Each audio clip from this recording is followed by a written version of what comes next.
E aí, pessoal, tudo bem? Sou o Daniel aqui. Como é que vocês estão? De boa? Então, a aula de hoje é sobre fórmulas químicas. Quando a gente fala desse assunto, esse assunto eu considero ele um assunto base para muitas questões consideradas difíceis. A gente pode ter, por exemplo, uma questão que caiu, que foi a do PSS3 do ano de 2024, a última. Não vou saber o número da questão, não, tá? A questão, assim, era infernal, envolvia isomeria, envolvia reação química, mas a base e o pé da questão era a fórmula química. Hoje a gente vai estudar fórmula molecular, a fórmula empírica mínima e, por fim, a fórmula centesimal. Fórmula, ou em porcentagem também ela é chamada. Tá? Qual a importância de estudar fórmulas químicas? É porque, assim, quando a gente quer representar a composição de alguma coisa, existem várias formas e existem vários tipos de análise que eu posso fazer com base na fórmula. Então, em alguns momentos, a fórmula molecular para mim é muito importante, em outros, a fórmula mínima também me ajuda a compreender, a classificar compostos, principalmente orgânicos, em um grupo ou em outro, e a fórmula centesimal me ajuda quando eu estou utilizando uma espécie de análise em massa mesmo, daquela coisa em porcentagem. Então, a importância é quem vai ditar aí para mim é biologia, é a química, é a física, alguns estudos aprofundados em bioquímica. Então, assim, é importante a gente saber porque isso aqui é base para muita coisa, é base para muito conhecimento e base para muita questão de química que é a disciplina envolve majoritariamente nesse canal aqui. Então vamos lá. Tem três, né? Como eu acabei de falar. A primeira que a gente vai estudar é a fórmula chamada de fórmula molecular. O que é fórmula molecular? Resumindo, toda a balela que está escrita aqui é a fórmula padrão. É a fórmula que vai aparecer em reações químicas, é a fórmula que vai aparecer no estudo do composto como um todo e a análise espacial da geometria molecular daquele composto. Então, ó, é a fórmula clássica, a fórmula normal, que indica a proporção real, a proporção real da quantidade de átomos de uma estrutura química. Então, por exemplo, todo mundo sabe que a fórmula da água é H2O. Todo mundo sabe que a fórmula do ácido sulfúrico é H2SO4 e é somente essa. Todo mundo sabe que a fórmula do butano é CH4. E, por fim, a gente tem a glicose. No caso, isso aqui é a fórmula da glicose? É. É a fórmula da galactose? Também. É a fórmula da frutose? Também. O que diferencia e o outro, vocês vão aprender lá no terceiro ano do ensino médio, que se chama uma coisa isomeria, isomeria espacial. Tá? Isomeria no geral. Então, ó, beleza. Peguei aqui o exemplo do ácido sulfúrico. Quando a gente quer representar de fato como é que ele se tem, como é que é a disposição dele, é dessa forma bem aqui. Um ácido forte, porque eu tenho dois hidrogênios ionizáveis e o número de oxigênio é 4, aí 4 menos 2 deu 2, é bem forte, né? E a fórmula dele é essa, H2SO4. Ninguém simplificou nada, ninguém disse porcentagem de nada. É aquela fórmula padrão. Beleza? A fórmula molecular é bem tranquila. O conceito dela é bem de boa. Agora, o conceito que é a fórmula mínima ou empírica. Que é a fórmula mínima? A definição é: te diz qual a menor proporção entre o número de átomos, a atomicidade de uma estrutura química. Ou seja, quando a gente pega uma fórmula molecular e a gente quer analisar proporcionalmente, a gente quer analisar em proporção todos os átomos e o número de átomos que existem ali naquele composto, a gente divide por um divisor comum todo mundo ali, e a gente descobre qual é a menor proporção possível entre todos esses átomos. Então, olha que interessante, um conceito lá do teu fundamental. Todos os átomos devem ser divisíveis por um mesmo divisor, o máximo divisor comum. Lembra como é que calcula divisor comum, o MDC? Você pega três números, aí você vai dividindo por fatores que dividem os três números, ou quatro, ou cinco, ou dois ao mesmo tempo, e aí você vai analisar que o produto de todos esses números que acabam dividindo exatamente em partes inteiras todos os outros números acaba me dando o que é o máximo divisor comum. Ah, então vamos pegar, por exemplo, aqui. Vou pegar aqui a caneta, tá? Só para te demonstrar o que é e relembrar aqui o que era um MDC. Então, MDC é o meu máximo divisor comum. Aí vamos supor que tu tem, sei lá, 5, 10 e 15. Aí você quer saber qual é o maior divisor comum.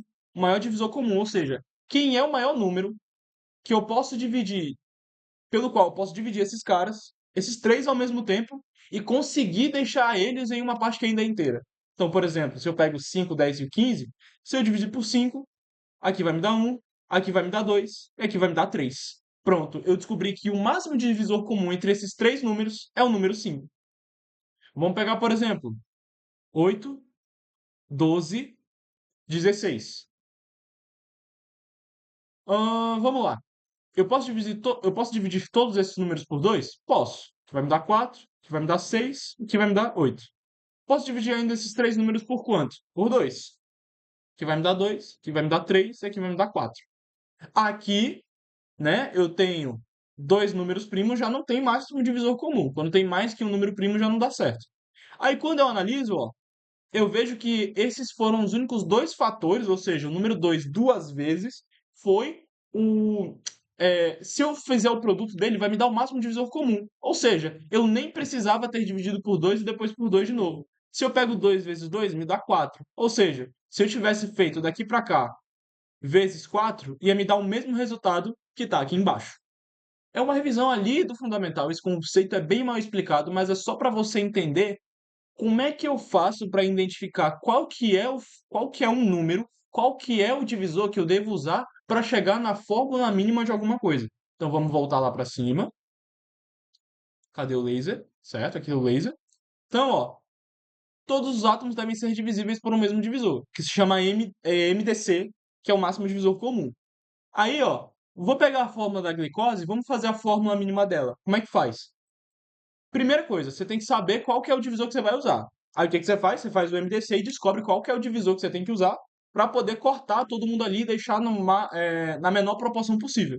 O MDC ele te fala a menor proporção possível nesse sentido. Então vamos lá. Pega aqui o número de átomos de carbono, o número de átomos de hidrogênio e o número de átomos do oxigênio. Eu podia fazer por 2 e por 2 de novo? Até podia. Podia, na verdade, fazer por 2 e por 3 que ia me dar o produto 6. Mas já sabendo que o MDC, o máximo divisor comum aqui é o 6, eu vou usar o 6. Eu divido toda essa galera aqui por 6 e vai me dar uma proporção mínima de 1 para 2 para 1. Ou seja, já que eu tenho aqui a menor proporção inteira possível, a fórmula mínima da glicose e da frutose e da galactose é CH2O. Olha como faz sentido eu dar o nome dos carboidratos de carboidrato. Carboidrato, por exemplo, é a glicose, a frutose, a galactose. Por que que é importante eu ter conhecimento da fórmula mínima? O nome carboidrato se você pega os dois radicais, fica assim: carbo, de carbono, e hidrato de água. Ou seja, carboidrato nada mais é, e nada mais tem do que a fórmula geral, carbono com água dentro. É por isso que deu o nome de carboidrato naquela função bioquímica lá, né? Vocês estudaram na biologia, proteínas, lipídios, aí tem os carboidratos. Acabei de te mostrar pela fórmula mínima por que carboidrato se chama carboidrato. E aí tem uma coisa muito legal. Tem uma coisa muito legal que é bem cobrada em prova, que é qual é a relação entre a fórmula mínima e a fórmula molecular. Como é que eu faço para transformar uma na outra e a outra na uma? É assim. Toda vez que tu tiver a fórmula padrão e tu quiser saber a fórmula mínima, tu divide pelo divisor comum que eu acabei de te ensinar como é que faz. E professor, como é que faz para eu, quando tenho a fórmula mínima, saber qual é a fórmula molecular? Saber qual que é a fórmula original daquele composto? Eu tenho que multiplicar toda a atomicidade da fórmula mínima por um fator. Esse fator, quando eu multiplico ele pela fórmula mínima, eu vou ter a fórmula molecular de novo. Ou seja, vamos supor que numa questão a gente dá aqui, sei lá, tá aí a fórmula mínima de um composto tal. Aí você descobre depois, com métodos que eu vou te ensinar daqui a pouco, qual que é o fator. Aí você descobre que, sei lá, o fator é 6. Se tu pega todo mundo aqui, todas as atomicidades de todo mundo que tá aqui dentro e multiplica por 6, bingo, olha o que é que tu vai ter de novo. A fórmula molecular original. Então tu tem um caminho de volta, tu tem um caminho de volta e tu tem um caminho de ida, certo? Então olha que interessante. Ou seja, portanto, linguagem matemática, o fator de multiplicação é a mesma coisa que esse divisor comum. Ou seja, esses dois caras têm o mesmo módulo. Eles são a mesma coisa, eles são o mesmo número. A diferença é que com um eu vou dividir e com o outro é um fator que eu vou ter que multiplicar por ele. Então, olha que interessante. Acabei de te ensinar como é que faz para eu descobrir qual é o divisor comum, que é só fazer um MDC. Ou usar a cabeça um pouco e já fazer de cara qual que é o máximo divisor comum ali por senso comum. E professor, Tem uma forma de eu descobrir numa questão qual que é o fator de multiplicação? Tem sim. O fator de multiplicação ele é dado pela razão da massa da fórmula molecular, até me embolei aqui, a massa da fórmula molecular, que é a original, a padrão, a real, e você divide pela fórmula mínima, certo? A proporção entre as duas, o resultado da razão entre as duas, vai te dar esse fator multiplicativo. E aí vamos supor, você tem a fórmula mínima, descobriu qual que é o fator, você já tem a fórmula molecular de cara. Professor, como assim massa da fórmula molecular? É como se fosse a massa molar daquela fórmula. Professor, eu não sei o que é mol. Vai lá na aula de cálculos químicos, que ainda não foi postada porque eu ainda não preparei essa aula. Mas é bem tranquilo. Como é que faz para eu descobrir a massa de alguma coisa? Na tabela periódica ou em questões de prova que não tem tabela periódica, vão estar os dados das massas atômicas e das massas molares ou das massas molares de cada um dos átomos. Então fica tranquilo que aqui tudo já vai ser dado, esse vídeo não vai ficar nada difícil. Então, ó, fator nada mais é do que a massa da fórmula molecular. Quando você pega cada um dos átomos da fórmula molecular, pega a massa deles e soma, dividido pela massa da fórmula mínima. Então vamos supor, questão bem batida de prova, como se eu fosse fazer, né? Vamos supor que a banca de vestibular te pede a fórmula molecular ou alguma coisa sobre ela. Mas ele te dá somente dois dados. Ele te dá a massa do composto, ou seja, a massa da fórmula molecular, e ele te dá qual que é a fórmula mínima. E aí ele faz a seguinte pergunta: qual que é a fórmula molecular então? Aí você tem que fazer a massa da fórmula mínima, que nesse caso bate 30. A massa do composto você sabe que é 90, porque a questão te deu. 90 dividido para 30 vai me dar um fator multiplicativo igual a 3. Então é só pegar a fórmula mínima e multiplicar cada uma das atomicidades por 3. Aí a fórmula molecular vai ser essa. Se tu não entendeu, é só pausar o vídeo e tenta fazer sozinho até tu chegar nesse resultado bem aqui. Show! E a fórmula percentual ou a fórmula centesimal? Essa aqui é mais chata, porque as questões de prova mais difíceis cobram um pouco mais sobre ela. Mas, de forma conceitual, ela é bem tranquila de entender. Fórmula percentual, como já está falando no nome, indica a porcentagem em massa de cada elemento na estrutura química. Ou seja, você olha um composto e ele dá, tem uma quantidade de carbono, uma quantidade de hidrogênio, uma quantidade de oxigênio. Qual a porcentagem em massa de cada um desses átomos? Esse tipo de estudo ajuda a fazer diferentes análises na vida real e também em questões importantes bem chatas de fazer. Então vamos supor o seguinte: eu peguei aqui o etano, C2H6. Lá no terceiro ano vocês vão descobrir por que a fórmula dele é essa. Beleza, tu tem aqui o etano, tu calculou a massa total do etano. A massa total do etano é 30, porque um hidrogênio vale 1 e um carbono vale 12. Aí você faz 12 vezes 2 dá 24 e 6 vezes 1 dá 6. 24 com 6 vai me dar 30.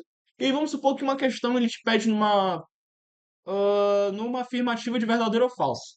Ele pergunta assim: o carbono tem tantos por cento. Tipo, esse composto tem tantos por cento de carbono em massa. Aí você tem que se perguntar, qual que é a porcentagem mesmo de massa de carbono? Aqui não tem muito segredo, é aquela coisa meio tipo assim, quinto ano, porcentagem, tal, uma análise bem idiota mesmo. Se 30 gramas de todo o composto de etano é 100%, 24 gramas, que é só de carbono, equivale a quantos por cento? Você faz o cálculo, você acha que é 80. Então, no composto, tu tem 80% de carbono, e tu vai ter, então, consequentemente, para bater o 100, né? 20% de hidrogênio. Show. O problema é,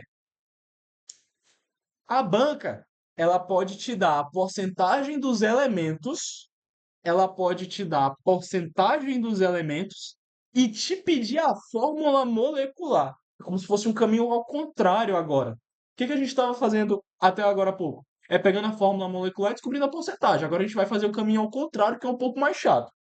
Mas ainda assim dá para a gente resolver por etapas. Toda vez que uma questão te der fórmula percentual e pedir fórmula molecular, existem algumas etapas que você tem que seguir. Nesse caso, são só duas, tá? Então, a primeira etapa é o quê?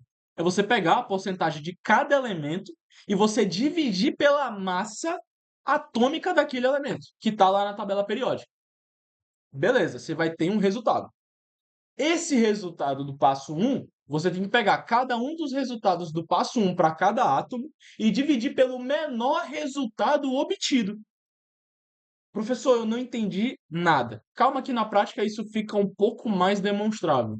Então vamos pegar, por exemplo, um composto que tem 12% de magnésio, 56% de ferro e 32% de oxigênio. Você viu uma questão que está te pedindo a fórmula molecular de um cara que tem essas porcentagens aí. Primeira coisa que você vai pensar, pô, eu vou pegar cada um desses átomos e eu vou achar a massa deles na tabela periódica. Pronto. Vai bater o olho e vai escrever, ó. A massa de cada um desses caras é essa. Show. Agora eu vou separar todo mundo no seu canto e aí eu vou fazer o seguinte, ó.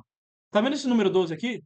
Lembra que isso aqui não é a porcentagem de magnésio? Beleza, ele vai ficar no numerador, que é o lugar de cima da fração. Show. 12. Qual é a massa do magnésio? Massa do magnésio é 24. 12 sobre 24 vai me dar meio. Pronto, anota. Guarda do lado. Tu vai fazer a mesma coisa com o ferro e o oxigênio. Quantos por cento de ferro tem? 56%.